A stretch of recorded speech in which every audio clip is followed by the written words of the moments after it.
ಈ ಮೊಬೈಲ್ ಬಂದ್ಕಂಡೆ ಎಷ್ಟು ಜನರಿಗೆ ಒಳ್ಳೇದಾಗಿದೋ ಎಷ್ಟು ಜನರಿಗೆ ಕೆಟ್ಟದಾಗಿದೆ ಗೊತ್ತಿಲ್ಲ. ಆದರೆ ಈ ಊರಲ್ಲಿ ಮಾತ್ರ ಜಗಳ ಆಗೋದು ಮಾತ್ರ ಕಮ್ಮಿ ಆಗಿದೆ.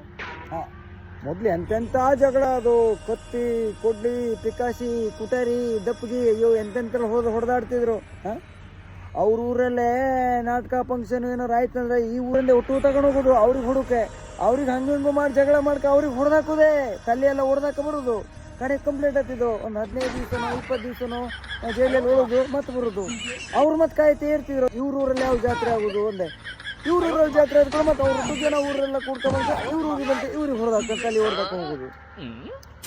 ಹೆಂಗಸರು ಮಕ್ಕಳು ತೋಡೆ ಹೆದರುದಿಲ್ಲ ಇದ್ರು ಜಾತ್ರೆ ಆದ್ರೆ. ಯಾವ ನನ್ನ ಗಂಡನ ಕೈ ಕಾಲು ಮುಗಿತಿರ್ಬಲ್ಲ, ಮತ್ತೆ ಅವ್ರು ಹೇಳಿದ ಮಾತು ಕೇಳ್ತಿರು. ಮತ್ತೆ ಅವನಂಗೆ ಹುಡುಕ್ ಬಚ್ಚೆ ಅಂತ ಗೊತ್ತಿದ್ರು ಇವ್ ಮುದ್ದಾಮ ಓದ್ತಿದ್ದ ಹೊಡೆತ ತಿನ್ನೋಕೆ.